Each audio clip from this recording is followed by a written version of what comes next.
बिस्मिल्लाहिर्रहमानिर्रहीम। लाखों करोड़ों दरूद नबी अकरम सल्लल्लाहु अलैहि वसल्लम पर और उनकी आल पर। हमारे साथ जो मेहमान हैं आप इनको अच्छी तरह जानते हैं, राजा परवेज अशद साहब, स्पीकर कौमी असम्बली, और इसके साथ साथ साबिक प्राइम मिनिस्टर भी हैं।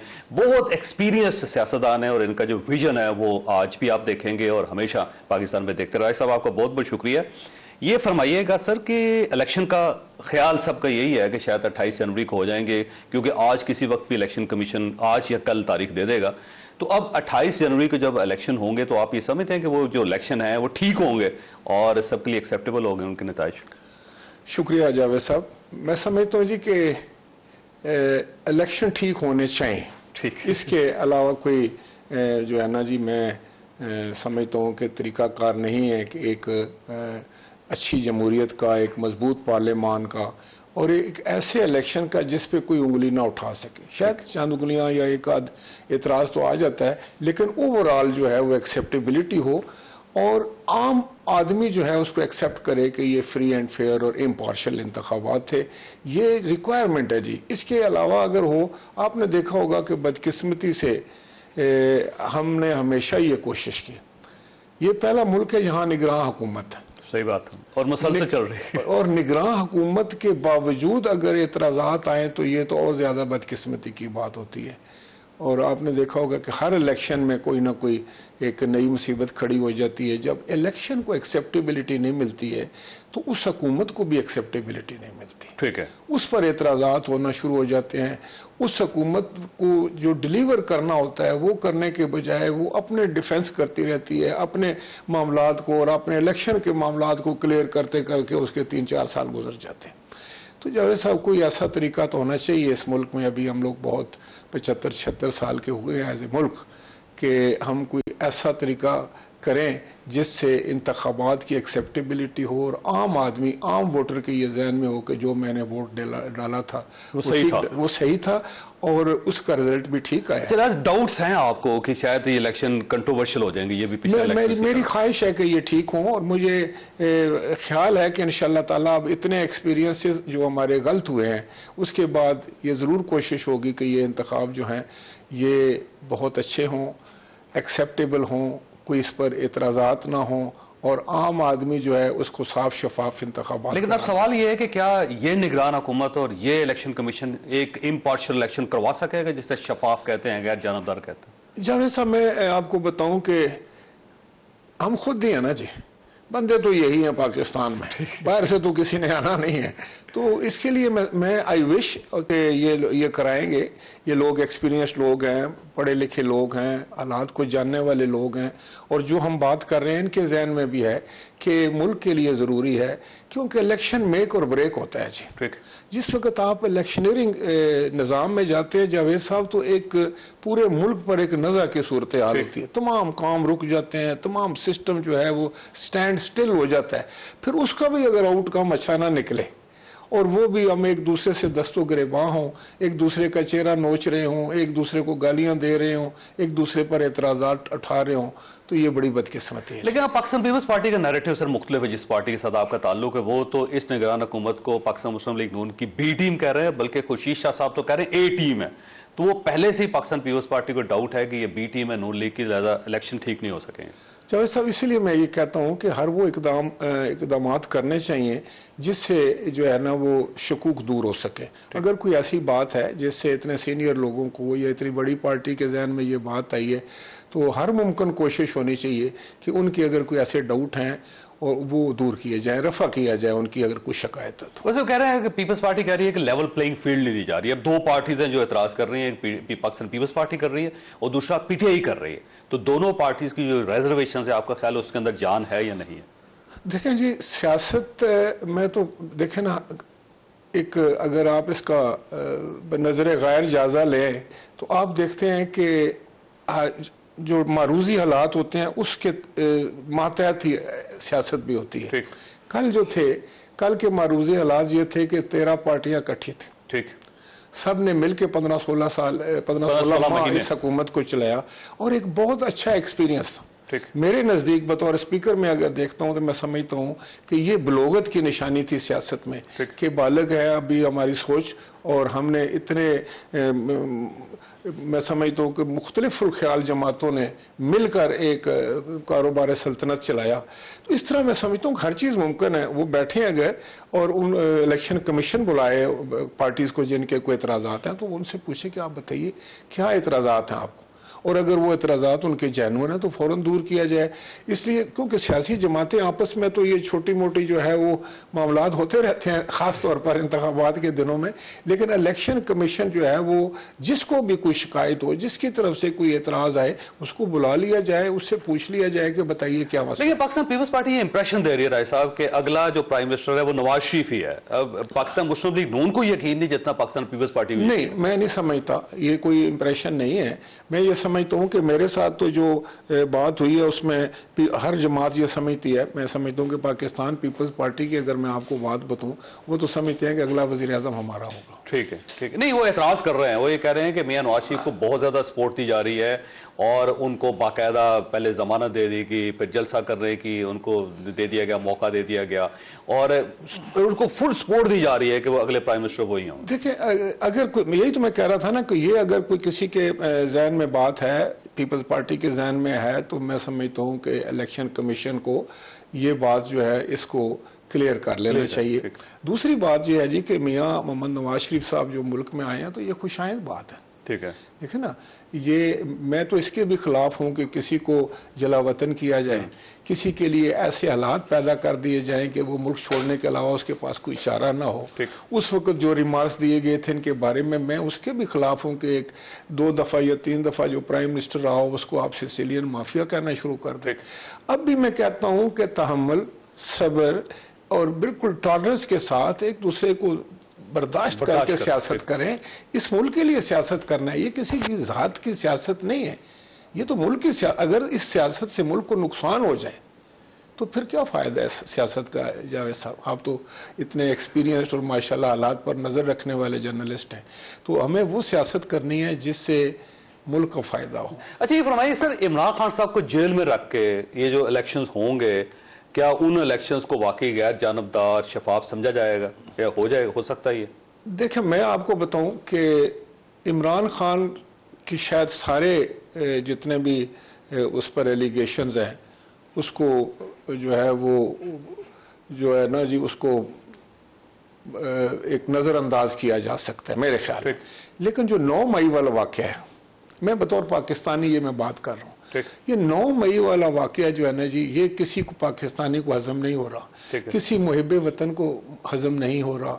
और मैं समझता हूँ कि ये तो एक, अगर इसको कोई सोचे ठंडे दिल से बगैर, मैं समझता हूँ कि कोई बायस लेके, तो उसको पता होगा कि ये तो मुल्क को एक नाकाबिल तलाफी नुकसान पहुंचाना था, अफवाज पाकिस्तान और पाकिस्तान के अवाम को टकराना था आपस में, जिससे मैं समझता हूँ कि हमारा दुश्मन तो खुश हो सकता है। हिंदुस्तान में तो शादियाने बजाए जा सकते हैं, खुशी का इजहार किया जा सकता है, लेकिन कोई मुहिब वतन पाकिस्तानी जो है ना, उसका तो दिल बुझ गया था, उसको शौक लगा था। वो मैं समझता हूँ, अब ऐसा अगर आपने एक काम किया है तो फिर आप बगैर कानून को फेस किए, बगैर सिस्टम को फेस किए अगर आप आकर इलेक्शन लड़ना शुरू कर देते हैं तो ये भी पाकिस्तान के साथ। इमरान खान के खिलाफ 9 मई का केस नहीं चल रहा, साइफर का केस चल रहा है और एक इद्दत में निकाह करने का केस चल रहा है। अगर इमरान खान साहब को इस वक्त जेल में रखा गया तो साइफर केस की वजह से रखा गया और 9 मई की वजह से नहीं है। तो आप ये महसूस करते हैं कि इमरान खान के बगैर ये जो साइफर भी तो बड़ा खतरनाक केस है। ये भी देखो ना, आपके एक मुल्क की सीक्रेट है, ठीक, और बेसलेस सीक्रेट है, और मुल्क का सरबराह जो है, एक हुकूमत का सरबराह जो है, वो मुल्क का इतना बड़ा जो एक उसकी राज है, जो राज है। बल्कि मैं आपको बताऊं कि मैं तो समझता हूं कि ये इतना बड़ा ड्रामा था जिसमें कुछ भी नहीं था, और उसको अगर ड्रामाटाइज करता है सिर्फ अपनी जात की खातर, अपनी पार्टी को तकवीत देने के लिए, या किसी से अगर कोई चीज़ इस पर फोकस हुई है तो उस फोकस को हटाने के लिए, तो ये भी तो बहुत बड़ा, ये भी तो मुल्क को नुकसान देने के। तो मेरा कहने का मकसद ये था कि मुल्क को जिसने भी नुकसान पहुंचाया मुल्क का जो खैर खार नहीं है, या अगर उसके कोई एक्शन ऐसा है जिससे ये इंप्रेशन है कि ये मुल्क का बदखा है, तो उसको सियासत क्यों करने देंगे? क्या आप किसी मुल्क दुश्मन को सियासत करने की इजाज़त दे देंगे? ठीक है, तो आपका ख्याल ये है कि इमरान खान साहब अगर जेल में भी हैं तब भी इलेक्शन होने चाहिए और वो इलेक्शन इम्पार्शियल होंगे, उनके नतीजे माने जाएंगे? देखिए, मैं आपको बताऊं, यकीनी तौर पर वो जो उसके इमरान खान के जो चाहने वाले होंगे या जो उसको मानने वाले होंगे, तो वही तो ये कहेंगे कि ये इलेक्शन इम्पार्शियल नहीं है। लेकिन इसका क्या हल निकालेंगे, मुझे आप खुद बताइए। ठीक है। और हमने तो ये भी देखा है कि अगर ऐसा इलेक्शन हो जिसमें नताइज जो हैं वो एक के हक में आते हैं, तो दूसरा उसी दिन, अभी पूरा जो है वो नताइज नहीं आते तो ढोल बजाना शुरू कर देता है कि धांधली होगी, धांधली होगी। वो हल्फ उठाने के लिए आ रहे होते हैं तो पीछे एक जुलूस आ रहा होता है, कहता है कि ये इलेक्शन जो है इसमें धांधली हुई है। तो हुकूमत कैसे चलेगी? एक स्टेबल गवर्नमेंट कैसे मिलेगी? आप सुकून से बैठकर प्लान कैसे करेंगे कि मेरे मुल्क को कौन से चैलेंजेस हैं, उससे कैसे उहदा बरा होना है, किस तरह मैंने उसका हल तलाश करना है? तो सारा वक्त इन हुकूमतों का एक दूसरे का इल्ज़ामात का जवाब देने में, ठीक है, बेसरोपा इल्ज़ामात होते हैं जिसका ना कोई सिरा ना सर होता है ना कोई पैर होता है। वो इल्ज़ामात के जवाब देने में एक कहता है कि चोर हो तुम, दूसरा कहता है तुम चोर हो, तू कहता है तुम डाकू हो, वो कहता है तुम 2 दफ़ा डाकू हो। अब इससे तो 5 साल 4 साल गुजारने के बाद आप मुल्क के लिए आपने क्या किया? मुल्क के आम आदमी के लिए आप अब वक्त आ गया। मैं भी अब इस एज में आकर ये सोचता हूँ इस सियासत का तो कोई फायदा नहीं। ठीक है, को आगे बढ़ना चाहिए, आगे बढ़ना चाहिए। लेकिन राय साहब, आपके पास एक सवाल छोड़ के जा रहा हूं कि ये वाहिद इलेक्शन है जो आने वाला है कि जिसमें ये पता नहीं इसमें कब होना है और कौन सी पार्टी डिस्क्वालीफाई होगी, कौन सी पार्टी क्वालिफाई करेगी, लेकिन ये पता है कि प्राइम मिनिस्टर नवाज शरीफ होगा। तो ये कैसा एक इलेक्शन है जिसमें प्राइम मिनिस्टर का पता? सब कुछ छोटी सी ब्रेक के बाद दोबारा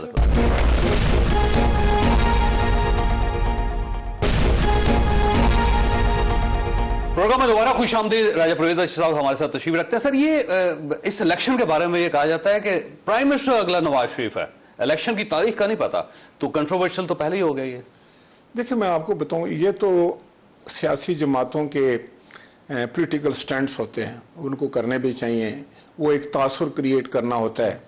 मैं अभी देख रहा था कि परसों पाकिस्तान पीपल्स पार्टी पार्लियामेंटेरियन के जो प्रेसिडेंट साहब हैं, प्रेसिडेंट जरदारी साहब, उन्होंने बड़े वाशगाफ अल्फाज में पूरे बड़े कॉन्फिडेंस से कहा कि अगली हुकूमत हम बनाएंगे। ठीक, इसलिए कि वो समझते हैं कि भाई उन्होंने भी अपना अरबा सत्ता लगाया है, उन्होंने भी अपनी कैलकुलेशन की हुई है कि कहाँ से हमारे मेंबरान जो इलेक्ट होंगे, किन किन के साथ। क्योंकि ये हुकूमत जो है जी, इसमें इसका ये तासुर देना कि मैं वज़ीर आज़म बनूंगा या कोई फलां बंदा बनेगा, ये एक कैंपेन का हिस्सा है। ठीक है, ठीक है। लेकिन मैं समझता हूँ कि हर पार्टी को हक है, और जो जरदारी साहब ने बात की है उसमें बड़ा वजन है। ठीक है, लेकिन वो कहते हैं कि आसिफ अली जरदारी साहब और पाकिस्तान पीपल्स पार्टी के लिए चांस थे, लेकिन जब पंजाब के अंदर इस्तेकाम पाकिस्तान पार्टी बन गई और उसने इंडिपेंडेंट हो गई, फिर परवेज खटक साहब ने पार्टी बना ली, वहां पे बाप पार्टी ने पाकिस्तान पीपल्स पार्टी ज्वाइन करने से इनकार कर दिया। तो पाकिस्तान पीपल्स पार्टी को फील हुआ कि लेवल प्लेइंग फील्ड लें, क्योंकि ये सब लोग तो हमें दिए जाने थे। अच्छा, मैं बताऊं, ये भी एक मिस इन्फॉर्मेशन है कि बाप ने कोई ज्वाइन किया था और उन्होंने फिर इनकार कर दिया। वो लेटर लिखा ना कदूस में। मैं आपको एक गुजारिश करना चाह रहा हूँ, वो एक इंडिविजुअल की बात ही, एक शख्स आया था और मैं उनको जाती तौर पर जानता हूँ, और उन्होंने खुद ही कहा कि मैं आना चाहता हूँ। आपको बंदा को कहे यहाँ से कि मैं आपको मिलना चाहता हूँ या आना चाहता हूँ, उसको इनकार तो नहीं किया जा सकता। उसके बाद उसने फिर खुद ही कहा, वो ऐसे ही उनकी कोई तबीयत भी है, मैं जाती तौर पर भी उनको, आप मुझे साहब की बात कर रहे हैं। तो वो एक और बढ़ गया कि शायद पूरी पार्टी ने ये फैसला किया या किसी ने उनको रोक लिया, ऐसा नहीं है। मैं अभी ये देख रहा था कि बलूचिस्तान में पाकिस्तान पीपल्स पार्टी के हालात बहुत बेहतर हो रहे हैं। KPK में अगर इस वक्त PTI का जोर है, तो सेकंड जो मैं समझता हूँ कि वो लोगों का इस वक्त जो वो ध्यान है वो पाकिस्तान पीपल्स पार्टी की तरफ है। और पंजाब में भी है, पंजाब में भी ये जो है ना जी, कि अगर एंटी कोई मुस्लिम लीग है तो उसका वोट पीपल्स पार्टी की तरफ आ रहा है। इस तरह से जो मेरे पास इतलात आ रही हैं, वो पीपल्स पार्टी की जो पोजीशन है वो दिन ब दिन मुस्तहकम हो रही है। और प्राइम मिनिस्टर बिलावल भुट्टो ही होंगे अगले पे, या जिसको पार्ट में इंशाल्लाह ताला बिलावल भुट्टो ही होंगे मेरे ख्याल में, और उनको होना चाहिए। And he is in A position, और वो है जरदारी साहब हैं, ये जो फैसला करेंगे। लेकिन मैं ये समझता हूँ कि सबसे पहला तो ये है कि सीट्स कौन लेगा ज्यादा। सीट लेने के बाद फिर ये फैसला होगा। अगर पीपल्स पार्टी के पास आती हैं सीट तो जनाब बिलावल भुट्टो जरदारी साहब होंगे। इसी तरह अगर PMLN लेती है तो जैसे आप कहते हैं नवाज शरीफ साहब अगर खुद कैंडिडेट हैं या किसी को बनाते हैं, अगर मौलाना साहब आ जाते हैं तो वो जिसको चाहते हैं। इसी तरह के जो है वो दूसरी जमातें हैं हमारी। लेकिन मैं आपको एक अर्ज करने जा रहा था जावेद साहब की ज़रूरत इस अमर की है, ये तो बाद की बात है। ठीक, इस वक्त मामलात को ऐसे नहज पे रखना जिससे ये तासुर दिया जाए। सबसे ज़्यादा ज़रूरी बात इस तासुर की है कि मुल्क में साफ शफाफ और गैर जानबदाराना इंतखाबात हो रहे हैं, वरना इस एक्सरसाइज का कोई फ़ायदा नहीं होगा, बल्कि नुकसान होने का एहतमाल है और फिर वो नुकसान संभाला नहीं जाएगा। अगर इलेक्शन ठीक नहीं होते आपके बकौल तो फिर पाकिस्तान कहाँ खड़ा होगा सर, अगर इस पे कंट्रोवर्शियल हो जाते हैं इलेक्शन बहुत? देखिए, अगर इलेक्शन ठीक नहीं होते तो मैं क्यास देखता हूँ, क्यास ज्यादा और हमें वो क्यास से बचना चाहिए, लड़ाई झगड़ा। जी बिल्कुल, वो क्यास का मतलब एक ओवरऑल देखें ना, इस वक्त सिचुएशन ये है कि आपकी इकॉनमी जो है वो नोज डाइव कर रही है, आपके बहुत सारे और मामलात हैं जो बड़े उलझे हुए हैं, लॉ एंड ऑर्डर भी कोई बहुत अच्छा नहीं है, ये जो आपके मिसक्रिएंट्स जो हैं ये शिद्दत पसंद हैं, इंतहा पसंद फिर सर उठा रहे हैं, और फिर आपने ये जो एक और बहस छेड़ दी है पूरे मुल्क में जो कि बहुत ख़तरनाक है, अपनी इस्टेब्लिशमेंट के ख़िलाफ़ जो है वो उकसाना आवाम को और सोशल मीडिया का इस्तेमाल जो है, इससे भी खौफ आता है। और ये जब चीज़ें मैं सारी देखता हूँ तो मैं समझता हूँ कि अब इस वक्त तो ज़रूरत है कि सब बैठें और एक दूसरे को स्पेस दें, जैसे पहले बात हुई थी, एक दूसरे का एहतराम करें और उसके लिए जो भी कुर्बानी किसी को देनी पड़ी वो दे दे, क्योंकि पाकिस्तान से बढ़कर तो कोई आम नहीं है। ठीक है, किसी इंडिविजुअल के लिए जो अगर आप पाकिस्तान को स्टेक पर लगा देते हैं तो फिर तो खतरनाक बात। तो आपका ख्याल एक ऑल पार्टीज कॉन्फ्रेंस होनी चाहिए जो पाकिस्तान का एजेंडा तय करे अगले 5 साल के लिए, 10 साल के लिए? बहुत अच्छी बात आपने की है। मैं समझता हूँ कि इसके अलावा आपके पास कोई चाराकार नहीं है, कोई सिंगल पार्टी जो है पाकिस्तान के जो चैलेंजेस हैं इनका मुकाबला नहीं कर सकती, जो इस वक्त मुश्किलात हैं उन पर काबू नहीं पा सकती। और जितना आप काम रखेंगे, देखें घर भी उस वक्त चलता है जबकि उसमें सुकून हो। ठीक, अगर बेसुकूनी की कैफियत हो जावेद साहब तो घर नहीं चल सकता। तो मुल्क कैसे चला सकते हैं? अफरा तफरी में, मारा मारी में, हर कोई जो है वो एक दूसरे के दर पे है, हर कोई किसी को बेइज्जत करने के चक्कर में है, हर कोई जो है वो किसी के एक दूसरे के कपड़े फाड़ रहे हैं और हम कहें कि हम तो बड़ी अच्छी प्लान लेकर आ जाएंगे मुल्क को तरक्की करने की। और ये जो ऑल पार्टीज कॉन्फ्रेंस ये इलेक्शन से पहले होनी चाहिए या इलेक्शन के बाद? मैं समझता हूँ कि इलेक्शन से पहले ही हो जाए तो बहुत बेहतर बात है, बहुत एजेंडा तय करें 10 साल, बहुत बेहतर बात है। मुझे ये नहीं समझ लगती कि वैसे तो आपने कल भी आप लोग इकट्ठे थे, अभी क्या हो गया? कल तो आप लोग बड़ी सारे गुडी बातें कर रहे थे, अच्छी बातें कर रहे थे, एक दूसरे के साथ बड़ा प्यार मोहब्बत जतला रहे थे सब लोग जब मिलते हैं तो। और मैं समझता हूँ कि आज ज़रूरत इस बात की है कि आप इकट्ठे हों, बैठें, एक एजेंडा सामने रखें और वो है कि पाकिस्तान में हालात को कैसे बेहतर करना है, पाकिस्तान में हमने कौन से कोई भी जीते। देखिए, मैं नहीं समझता कि यहाँ अब कोई 2/3 मेजोरिटी लेकर आ जाएगा। अब जो है वो मुझे भी हंग पार्लियामेंट नजर आ रही है और इसमें अलायंसेस होंगे और चलेगा वो जिसको बाकी दोस्तों को, बाकी लोगों को, सियासतदानों को साथ लेकर चलने की अहलियत हो। अच्छा, अब 2 सियासी ओहदे हैं पाकिस्तान के अंदर, एक सदर साहब हैं और एक दूसरे स्पीकर कौमी असम्बली हैं। ये अगर कोई बिठा सकता है तो ये दोनों ही बिठा सकते हैं, बाकी सारे जो हैं वो तो रियासी इदारे हैं, वो ज़ाहिर सियासी इदारे नहीं हैं। तो आप ये इनिशिएटिव लें, स्पीकर इनिशिएटिव ले, सबको बिठाए और बुला लें। देखें, मैं आपको बताऊं कि वो इस तरह नहीं होता जी, जब तक ये पार्टी हेड्स जो है ना, ठीक, वो इसकी इनिशिएटिव वही लेंगे, मैं समझता हूँ, और उनको लेना भी चाहिए। अब जैसे कि मैं समझता हूँ कि 2-3 बड़े अहम शख्सियात हैं इस वक्त आपके पॉलिटिक्स में, जिसमें जनाब आसिफ अली जरदारी साहब हैं, जनाब मियां मोहम्मद नवाज शरीफ साहब हैं, मौलाना फजलुर रहमान साहब हैं, इसी तरह मैं समझता हूँ ANP के हैं जो इमरान खान को माइनस कर रहे हैं आप। इमरान खान तो जेल में ना, और उनकी पार्टी का कोई बंदा आ सकता है ना, वो पूरी पार्टी की क्यादत अंदर है सर। देखें, उनका चेयरमैन अंदर, वाइस चेयरमैन अंदर, प्रेसिडेंट अंदर, तो पार्टी तो बची नहीं फिर। हाँ। बैठेगा कौन आपके साथ? नहीं, मैं समझता हूँ कि अब उनकी पार्टी जो है वो तो आप कह रहे हैं ना इस्तेकाम पाकिस्तान पार्टी बन गई है और किसी तरह वो को पार्लियामेंटेरियन बन गए हैं जी, तो उनको बुलाया जाए। किसी को भी मैं समझता हूँ, इवन इमरान खान को भी अगर वो इस बात को वो जो कहते हैं ना कि ट्रूथ एंड रिकंसिलिएशन मान लेते हैं कि गलती हो चुकी है और ये नहीं करना चाहिए था, ठीक है, तो कोई बात नहीं, यानी माफी मांग लें वो तो, अगर वो माफी मांग लेते हैं तो माफ कर देना चाहिए, माफ कर देना चाहिए बड़ा दिल करके इस मुल्क की खातर मिल के साथ, ताकि लेकिन वो शर्त यह है कि वो पाकिस्तान की आवाम से वो जाकर उनके सामने मदद करें, माफी ये कन्फेशन करें हाँ, कि उनसे जो कुछ हुआ है वो गलत हुआ है, और अगर वो माफी मांगते हैं तो उनको माफी मिलनी चाहिए और उसके बाद फिर दोबारा सियासी धारे में आना चाहिए उनको। आपका ख्याल ये?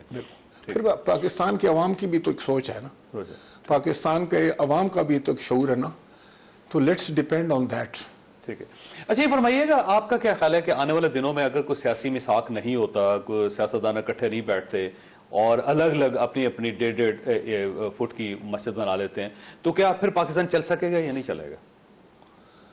देखिए, पाकिस्तान को तो इंशाअल्लाह ताला चलना ही है और हमें इस पे बड़ा जो है वो भरोसा रखना चाहिए अल्लाह ताला की ज़ात पर और 25 करोड़ अवाम पर। लेकिन तारीख उन लोगों को शायद माफ़ ना करे जो इसको रास्ते से हटाएंगे या इसको स्लो डाउन करेंगे, इसकी तरक्की को, या आगे जाने का जैसे आपने कहा है उसके रास्ते में रोड़े अटकाएंगे, तो उनके चेहरे भी जो है ना वो हमेशा तारीख में वो जो है वो सामने आएंगे। मैं समझता हूँ कि जो बात घूमा फिरा के जावेद साहब फिर वहीं आती है कि हमने ही करना है ना, ठीक है, यही लोग हैं, यही पॉलिटिकल पार्टीज हैं, यही चेहरे हैं। अब देखें ना, बड़ी सीधी सी बात, अभी जो आप बात करें, कल आपने मियाँ नवाज शरीफ साहब के लिए क्या कहा था, ठीक, एक पाकिस्तान की आला तरीन अदालत ने क्या कहा था, ठीक, आसिफ अली जरदारी साहब ने क्या कहा था, उन्होंने कहा मैं इनके साथ जन्नत भी नहीं जाऊं। बिल्कुल, फिर उसके लिए फिर 16 महीने सियासतदान एक दूसरे के साथ ये बात कर सकते हैं क्योंकि उनका तो ये शायद रिक्वायरमेंट भी है, एक दूसरे पर पॉइंट स्कोरिंग, एक दूसरे पर एतराज़ात उठाना, हुकूमत लेनी है, क्यों एक हुकूमत है और 2-3 बंदे होते हैं। लेकिन सुप्रीम कोर्ट ये बातें माफिया डिक्लेयर कर देना, एक माफिया डिक्लेयर कर देना। देखिए, अब ये बातें जो हैं ये बड़ी ऐसी हैं कि जो जिससे तकलीफ होती है बंदे को सोचते हुए कि ये हमारा मुल्क है, हम कोई मजाक तो नहीं है, 25 करोड़ लोग इसमें बसते हैं, हमने अगर सियासत करनी है तो वो ढंग से करें। सही बात। हमने अगर कोई इदारा चलाना है तो ढंग से चलाएं उसको। ये क्या तरीकाकार है कि हम एक जो हमारे जहन में आता है, जो मुंह में आता है, हम कह देते हैं, उसके बाद हम लिख देते हैं। वो तो बाकायदा फैसले में लिखा ना उन्होंने। तो आपका ख्याल है जस्टिस साकिब निसार साहब और जस्टिस खोसा साहब को मदद करनी चाहिए नवाज शरीफ साहब?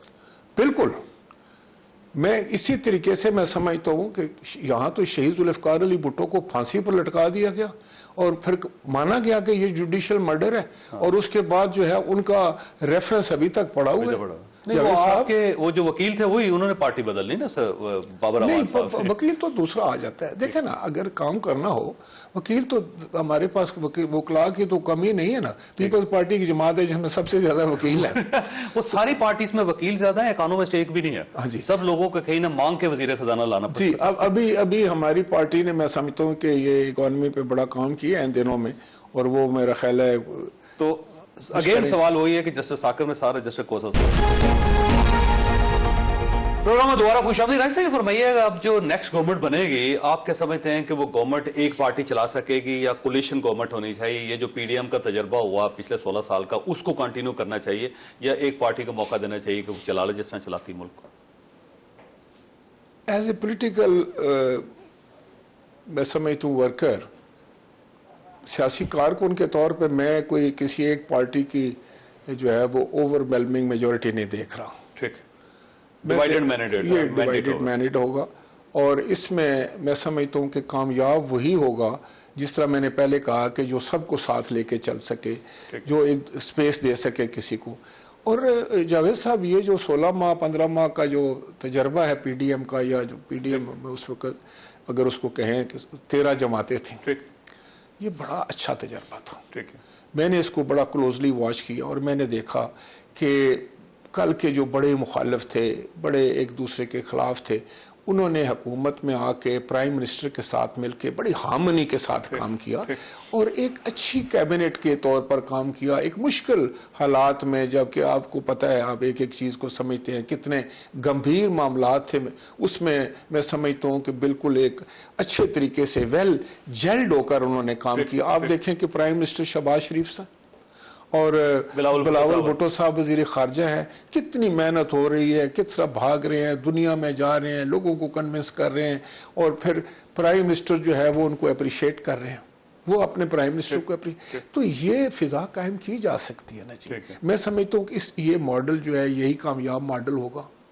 वरना ये मॉडल कि एक तो बने ना हुकूमत तो 13 जो है उसके खिलाफ कैसे काम चलेगा जी। वो सड़कों के ऊपर हो, फैजाबाद के ऊपर धरना दिया हो फैजाबाद पे अब ये इससे निकलना होगा जावेद साहब, इन धरनों से, जुलूसों से, इन तमाम रोलों से निकलना पड़ेगा पाकिस्तान की खातिर। देखें ना, हमारे आबाओ अजदाद ने तो कितनी जानें कुर्बान कर दी पाकिस्तान लेने की खातिर।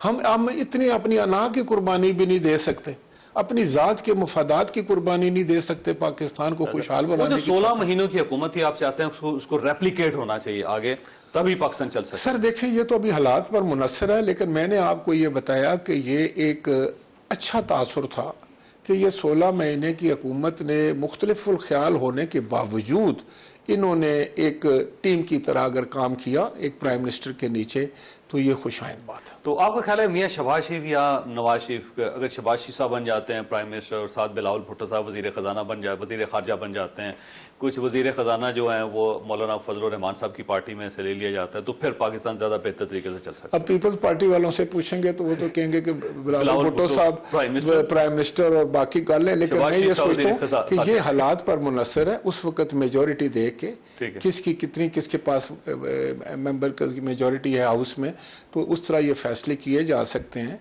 अगर कोई, मैं समझता हूँ कि सिर्फ एक बात मैंने अर्ज की है ये सब के लिए कि वो है पाकिस्तान। ठीक, अगर तो ये ना कि मैं पीछे रह गया, मैं क्यों इधर बैठूं, पाकिस्तान की खातर तो मैं समझता हूँ कि अब जो कुछ पाकिस्तान के हालात हैं इनको मद्देनजर रखते हुए हमने फैसले करने हैं ना, और आवाम को भी बता देने चाहिए हकीकत के, देखें ये चैलेंजेस है, इससे हम गुजर रहे हैं। यहाँ कोई जो पहले वादे होते थे ना, झूठे दूध की शहरें और क्या कहते दूध की नहरें और शहद की नहरें बह रही होंगी और सब अच्छा हो जाएगा, रोटी कपड़ा मकान अब रोटी कपड़ा मकान ठीक ना रहा था, मैं कहता हूँ, और उसको डिलीवर किया पीपल्स पार्टी ने। वो उस वक्त मैं, आपको भी शायद इतना याद नहीं होगा, आप मुझसे छोटे हैं, लेकिन मैं आपको बताऊं कि वो रोटी कपड़ा मकान ये था कि गरीब आदमी जो था उसके हाथ में पासपोर्ट जब भुट्टो साहब ने दिया ना जी, तो रोटी कपड़े मकान का मसला उन्होंने हल किया। बहुत बार सही आपकी मैं आपको सच एक आई जी, एक छोटा तबका जो था ना, अंडरडॉग्स जो थे वो ऊपर ऊपर कराए। मैं खुद इसका आईनी शाद हूँ। हम लोग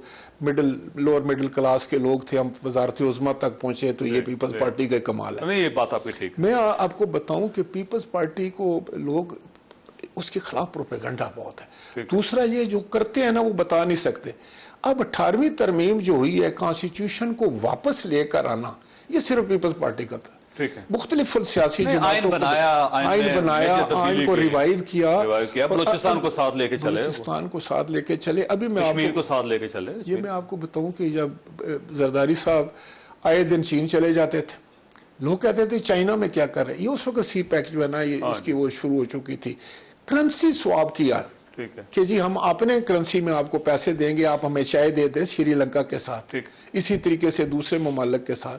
तो ये वो चीजें होती है ना, जो इस विजन को आपने काम में लाना है, या इस विजन को आपने, इस तजर्बे को आपने जो है खाली दुश्मन तराजी पर बोल देना। अच्छा, इमरान खान को कहाँ देखते सर इस इलेक्शन के बाद?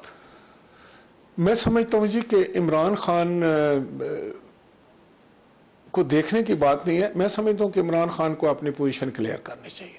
ठीक, क्योंकि ये 9 मई का वाकया, देखिए मैं आपको बताऊं, इमरान खान को उसी दिन खड़ा होकर, अगर वो इसके साथ नहीं थे तो खड़े होकर इसको कंडेम करना चाहिए। उन्होंने बड़ी मुश्किल से कंडेम किया, जो मुझे सबसे ज्यादा दुख है इस बात का। इंप्रेशन बड़ा बुरा आया बहुत। उनको खड़ा होकर कहना चाहिए था कि मैं इसके साथ नहीं हूं, जिन्होंने ये जुर्म किया मैं उनको नहीं छोड़ूंगा, उनका मेरी पार्टी के साथ कोई ताल्लुक। ये बहुत लेटर आन के जब उनको समझाया, ये इस तरह अगर होगा तो जब आप अपोजिशन में होंगे तो क्या आप कोर कमांडरों के घरों पर हमले करेंगे, आप GHQ की तरफ लोगों को लेके जाएंगे, आगे से आपको फौज वाले गोलियां मारेंगे, फिर एक क्यास होगा मुल्क में, फिर अफरा तफरी होगी, छीना छपटी होगी, डाके होंगे, एक दूसरे की कत्लो गारत होगी। अगर उस दिन पाकिस्तान की फौज जो है वो रिस्ट्रेंट ना करती, वो मतलब अपने ऊपर तो यहाँ तो लाशें बिछ जाती, लाशें गिर जाती, और फिर क्या होता, गली गली महल्ले महल्ले लड़ाई होती, लूट मार होती, और पाकिस्तान के हम वजूद को खतरे में डाल देते। इस वाक़े ने हमें हिला कर रख दिया। मैं इसको कोई छोटा वाक़या नहीं कहता, ये हमारी आदत हो गई है ना, ये हमारा कौमी मिजाज बन गया कि हम बड़े बड़े वाक़े होते हैं और 10वें 15वें दिन हम कहते हैं, भूल जाते हैं। लेकिन मैं ये बताऊं कि ये इतना बड़ा जख्म है, इसको हर रोज कंडेम होना चाहिए, हर रोज इस पर बात होनी चाहिए ताकि आइंदा कोई जरूरत न करे। जब तक 9 मई और 10 मई के वाकयात का फैसला नहीं होता, इमरान खान साहब का कोई पॉलिटिकल फ्यूचर नहीं। मैं समझता हूं उनके साथ अवाम ही नहीं रहे। अब क्यों इस्तेकाम पाकिस्तान पार्टी बनी, कहाँ गई आपकी उनकी लीडरशिप? आप देख लें, सारे लोग भाग गए। कहाँ से वो सियासत, इलेक्शन कहाँ से लड़ेंगे? इलेक्शन तो कैंडिडेट लड़ता है ना। तो आपका ख्याल कैंडिडेट नहीं उनके कैंडिडेट कैसे हो गया? आप देख लें भी, जो उनके चीफ मिनिस्टर्स तो उनके मिनिस्टर्स तो उनके गवर्नर्स तो उनके सारे जो थे वो तो गुलाम सरवर खान साहब भी छोड़ गए ना। सरवर खान साहब भी छोड़ गए।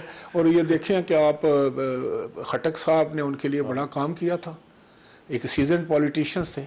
आपको महसूस होता आपने देखा कि शेख रशीद साहब ने क्या बयान दिया है कल, वो भी उन्होंने उनसे तलक तोड़ दिया है, जो कह रहे थे कि I would be the last man. तो आखिरी मैन तो साबित हुआ ना जी वो। ये बात तो ठीक है ना, करैक्टर तो है भाई शेख साहब का। फैसल आपने गुफ्तगू सुनी, फैसला आपने खुद करना। अल्लाह ताला आप और आपके अहले खाना को हर किसी मुसीबत से महफूज रखे। राय साहब बहुत शुक्रिया। प्रोग्राम में दोबारा खुश आमदीद। राय साहब ये फरमाइएगा सर, ये जो एक स्पेस थी पार्लियामेंट की वो अदलिया लेती चली गई, और उसके बाद जब जस्टिस बंदियाल साहब का दौर था, ऐसे महसूस होता था कि जो काम पार्लियामेंट के हैं वो सुप्रीम कोर्ट ऑफ पाकिस्तान कर रही। अब जाके थोड़े से आपको स्पेस मिलनी शुरू होगी। उस दौर को कैसी नजर से देखते हैं कि पार्लियामेंट इररिलेवेंट सी हो गई थी? जावेद साहब, आपने बड़ी अच्छी मैं समझता हूँ ऑब्जर्वेशन है आपकी। ये बड़ी बदकिस्मती की बात है। पार्लियामान से जिस वक्त आप स्पेस लेने की कोशिश करते हैं ना, तो दरअसल आप जो जमहूरियत है उसकी रूह ले लेते हैं। ठीक है। उसकी सुप्रीमेसी को आप जिस वक्त कंप्रोमाइज करा देते हैं, उसको आप कमज़ोर कर देते हैं पार्लियामान को, या जैसे आम अल्फाज में कहा जाता है रबड़ स्टाम्प है जी, जो अभी ये कहते हैं, तो उसको जब टूथलेस कर लेते हैं तो आप सारे निज़ाम को उसको भुगतना पड़ता है। सिर्फ पार्लियामान तक नहीं रहती। Parliament is the mother of all the institution. यहीं से सूते फूटते हैं, यहीं से कानून साजी होती है। अब जिस वक्त आप उसके मुकाबले अपने आप को खड़े कर लेते हैं, ठीक है, तो मैं समझता हूँ कि सारा निज़ाम ही तलपट हो जाता है, सारे निज़ाम की नफ़ी हो जाती है, और एक आप ऐसा कियास बना देते हैं जिसमें किसी को कुछ पता नहीं हो सकता क्या करें। जनाब जल्दी जल्दी हो रही है जी, अब बेंच बैठ गया जी, बेंच ने ये कर दिया। भाई आपके बहुत एहतराम है सुप्रीम कोर्ट का, आप हमारी आला अदलिया है, लेकिन आपके एक पैरामीटर्स हैं जिसमें आपने काम करना है। आप इंटरप्रेटर्स हैं। ठीक है, आपने तशरीह करनी है, बिल्कुल तशरीह बनाना नहीं है, कानून बनाना नहीं है, कानून की तशरीह करनी है। लेकिन हमारा बदकिस्मती ये है कि शुरू से अगर आप देखें ना, 47 से लेके आज तक हमने पार्लियामान को वो इज्जत ही नहीं दी उसकी, वो और उसका जिम्मेदारी जो है वो कहा, ये सियासतदानों की जिम्मेदारी। मैं कहता हूँ चलें, उनको जो उतनी बनती है उतनी देना, बाकी किस किस की जिम्मेदारी थी। अब मैं आपको एक बात बताऊं कि ब्रिटिश पार्लियामेंट जो मदर ऑफ ऑल पार्लियामेंट्स है, वहाँ एक बच्चा है गे फॉक्स, उसकी स्टोरी का आपको पता है। उसने अपने दोस्तों से मिलकर एक ऐसे प्रोग्राम जैसे बच्चे बनाते हैं कि हम पार्लियामेंट को उड़ा देते हैं, ठीक है ये, और वो साजिश पता लगी, बच्चे थे सारे। आज कितने 100 साल गुजरने के बाद हर साल वो गे फॉक्स, वो जो पेनी इकट्ठी करते हैं, वो गे फॉक्स का पुतला बनाते हैं, उसको आग लगाते हैं, उसको कंडेम करते हैं, और लोगों के जहनों में ये कार्व करते हैं कि पार्लियामान इज सुप्रीम, और वो आपकी सबसे बड़ा आला इदारा है, काबिल एहतराम, काबिल इज्जत।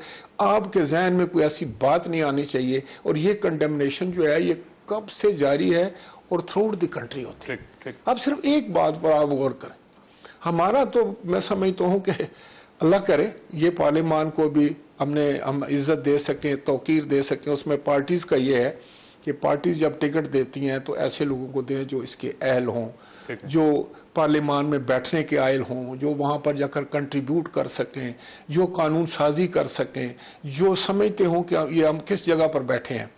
इसी तरीके से मैं समझता हूँ कि बाकी अदारे जो हैं उनको भी चाहिए कि ये हमारी पार्लियामान, ठीक है, यानी अदलिया और एस्टैब्लिशमेंट दोनों की बात कर रहा हूं। अभी जावेद साहब हमने 50th जो थी इसकी गोल्डन जुबली मनाई थी आइन की, हमने उसमें तमाम सेगमेंट ऑफ सोसाइटी को बुलाया था पार्लियामान में।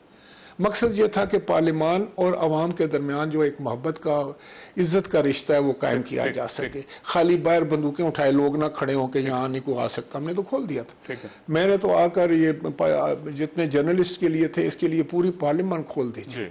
ये ज़रूरी है कि हम एक इज्जत, तौकीर और मोहब्बत की स्पेस पैदा करें, ना कि एक दबदबे, रोब और एक नफरत में वो जो। अब देखिए, जो जस्टिस बंदियाल साहब ने आपकी स्पेस ली है, वो जस्टिस काजी फायज ईसा साहब ने वो स्पेस आपको दोबारा वापस दे दी, प्रैक्टिस एंड प्रोसीजर बिल को एक्सेप्ट करके। बिल्कुल। तो अब आप महसूस करते हैं कि पार्लियामेंट ज्यादा इंपावर है और इसकी ज्यादा इज्जत है। काजी फायज ईसा साहब पार्लियामान में भी तशरीफ लाए थे हमारी गोल्डन जुबली में।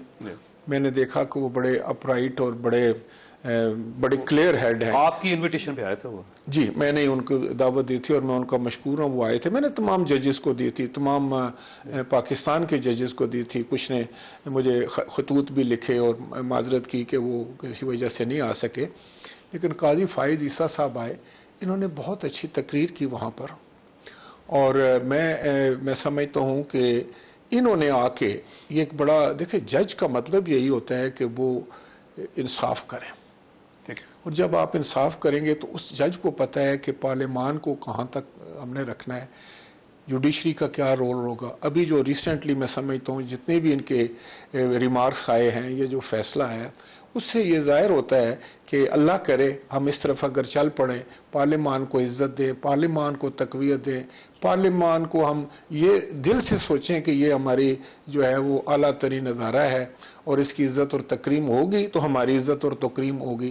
तो ये काजी साहब की जो काविश है, मैं समझता हूँ वो समर आवर होगी। और ये बड़ी अब आपको महसूस होता है कि आज की जो सुप्रीम कोर्ट ऑफ पाकिस्तान है पिछली सुप्रीम कोर्ट ऑफ पाकिस्तान से बेहतर है? यस, मैं बिल्कुल बाशगाफ अल्फाज में ये बात कर सकता हूँ कि बिल्कुल मैं ये, इसलिए कि मेरे जो देखी हैं बातें, ये जो मेरे आपने भी जो कल देखा है वो और था, और इससे भी पहले जब ये मैं समझता हूँ कि हमारा निज़ाम काफ़ी अरसे से बिगड़ा हुआ। ये चौधरी साहब के ज़माने से बिगड़ा था। इफ्तिखार मोहम्मद चौधरी साहब जो थे, उन्होंने तो एक दरबार लगाते थे ना, वो कोर्ट नहीं लगाते थे, और सबसे हमारा नुकसान बड़ा हुआ। ये देखें रिकॉर्डिक का कितना बड़ा नुकसान हुआ, कारके का नुकसान हुआ, मुल्क का नुकसान हुआ। और ये हम एक ख्वाहिश है इंसान के अंदर ना, वो एग्जेक्टिव अथॉरिटी को बहुत पसंद करता है। वो किसी भी ओहदे पर हो, उसके अंदर एक इंस्टिंक्ट है कि वो कहता है कि मेरे पास एग्जेक्टिव पावर्स हों। जुडिशरी की जो पावर्स है ना, वो एक और लिहाज से बड़ी खूबसूरत पावर है कि वो काजी हैं, वो उन्होंने देना है, फैसला देना है, शफाफ देना है। सारी दुनिया उनकी तरफ देख रही है, पूरी दुनिया का सताया हुआ शख्स जो है वो उनकी दहलीज पे आता है, तो वहाँ से तो उसको वो चीज़ मिलनी चाहिए, इंसाफ मिलना चाहिए कि वो समझे कि अल्लाह के बाद ये लोग बैठे हैं जो मुझे इंसाफ देंगे। वहाँ पर भी अगर सियासत आ जाती है, वहाँ भी पसंद नापसंद आ जाती है, वहाँ भी बड़े छोटे का लिहाज होता है, फिर तो बात खत्म हो। मैंने एक ब्रेक लेनी है, ब्रेक के बाद दोबारा हाजिर होता है।